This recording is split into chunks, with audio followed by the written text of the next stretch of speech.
Welcome into press coverage. Dan Hope joined by Andy Anders here in our final hours in Dallas after what can really only be described as an ugly game for Ohio State, as the Buckeyes mustered only 3 points against Missouri in a Cotton Bowl loss on Friday night. I've been here at 11 Warriors for 7 football seasons now, and that was without a doubt the worst offensive performance that we've seen from Ohio State in my time on the beat. The last game before that, I was actually covering Clemson at the time, and Ohio State lost that game 31-0. That game actually led to the offensive staff shakeup that led to Ryan Day becoming Ohio State's co-offensive coordinator. Now Ryan Day, culminating his 5th year as Ohio State's head coach, 3rd straight 11-2 season, and 2nd year in a row that Ohio State has finished the year with 2 straight losses. And certainly coming out of that game on Friday night against Missouri, the question now becomes, what's next? What changes are going to be made? Because it certainly feels like some need to be coming. Certainly, Dan. And Ryan Day talked about after the game how there might be some staff shakeups, of course, but you just look back over how this game played out. Missouri's first 9 drives failed to yield points. Defense was holding them to 2.8 yards per play through that stretch. The offense just failed to sustain drives, and eventually it's going to gas the defense out, even if you get some rotation of players in there. You cannot sustain that performance, and particularly against a Missouri offense that has the weapons. When you talk about Brady Cook, when you talk about Luther Burden, when you talk about some of the other receivers they have, and Cody Schrader, of course. Missouri really got some good things running the ball down the stretch there. With, again, you get tired when your offense can't back you up and your special teams pins you in bad field position to boot. I mean, I mentioned those 9 drives. 7 of them started for Missouri at their own 37-yard line or better, and 3 of them started in Ohio State territory. Still, the defense didn't allow any points, gave the offense opportunity after opportunity to try and get a lead, build a lead in this game, and they just couldn't get it done. And I think a lot of that comes at the feet of the offensive line. Now, it's a hard situation when Lincoln Kienholz gets thrown out there as a freshman. I get it, but the reason he was out there too is because you had key lapses up front that let Devin Brown get hit hard in the backfield, and maybe his cleat gets caught in the turf there. But there was just breakdowns. They had no answers for the pressures Missouri was bringing. There were free rushers all the time, but there were even free rushers when Missouri rushed 4. There was one play where Lincoln Kienholz had to throw the ball away, where Missouri only sent 4, and 2 guys got through unblocked. So it's just a whole. There's going to be a lot of internal looking, a very loud offseason in Columbus after this one. Yeah, we talked about it going into the year. What were the 2 big questions for this Ohio State football team? Quarterback and offensive line. And as we go into 2024, what are the biggest questions for this Ohio State football team? Quarterback and offensive line. Now, quarterback, we've heard that it's a distinct possibility that Ohio State could add former Kansas State quarterback Will Howard as a transfer. We'll dive into that more later if it happens, but think about that as even if it does happen, that's not an instant fix for Ohio State's problems. He's an experienced quarterback, certainly somebody who has the potential to be an upgrade at quarterback, but not somebody who's going to come in as a surefire home run that's going to fix everything. Like you said, just as important as finding your quarterback for 2024 is getting better on the offensive line, because the offensive line, simply put, was not good enough this year. It certainly, in the biggest games of the year, did not perform at the way Ohio State needed it to, and as a result, Ohio State finished the year with 2 straight losses. So, those are certainly 2 big areas that need to be addressed. I do expect that,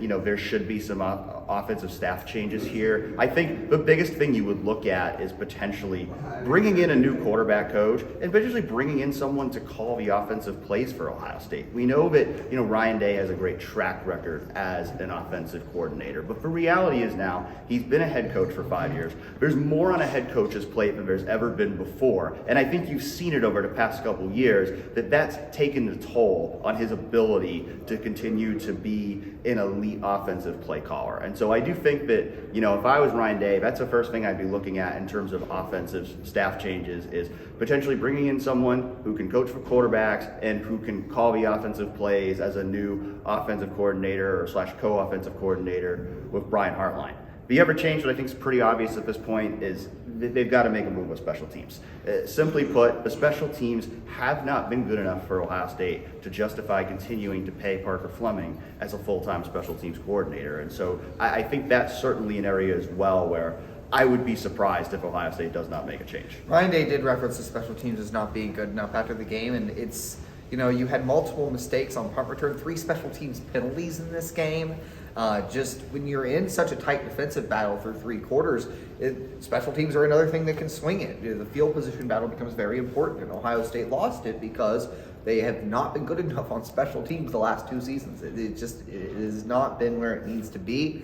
And so that's, like you said, it's a clear change that you look at. Now, for, like you said, with quarterbacks, bringing in Will Howard, it's not going to change everything. I think, too, with Day, it's interesting to look back, and some of his best game plans came in bowl games in the past. Utah, obviously, prolific offensive game plan there, really focusing in on Jackson Smith-Njigba, but also getting Marvin Harrison Jr. involved as a freshman and exposing what C.J. Stroud can do with his talents. Even Georgia last year, look back at the Clemson win in the Sugar Bowl in 2020. All those games were great game plans from Day, and I think it's shown now as December has gotten more and more hectic. It's gotten harder and harder for him to sit back and scheme up these things and try to still keep all the control of the offense. And we heard Eli Drinkwitz talk about, Missouri's head coach, that he had to put his ego aside and surrender his play calling duties because there's just too much on a head coach's plate now. And clearly the scheme wasn't where it needed to be in this one.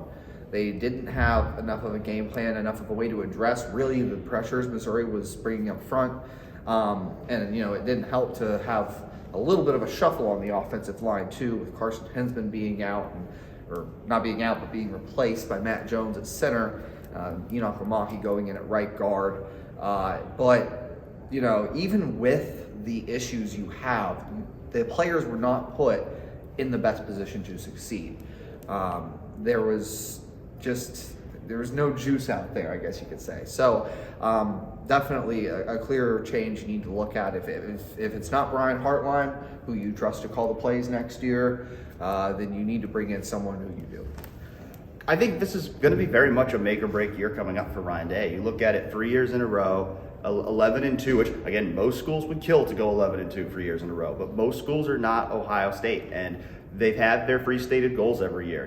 Beat Michigan, win the Big Ten, win the national championship. Ohio State has not accomplished any of those goals 3 years running now and did not seize the opportunity to build momentum for 2024 at Cotton Bowl. And so certainly tough decisions for Ryan Day coming up, and certainly a pivotal year ahead for this Ohio State football program. We will, of course, be covering it all at 11 Warriors over the next 8 months, and so certainly we hope that you continue to follow us there. We're going to go get some barbecue, and then we're gonna head back to Columbus. So thanks for following along with our coverage at 11 Warriors all year long, and we'll talk to you again soon.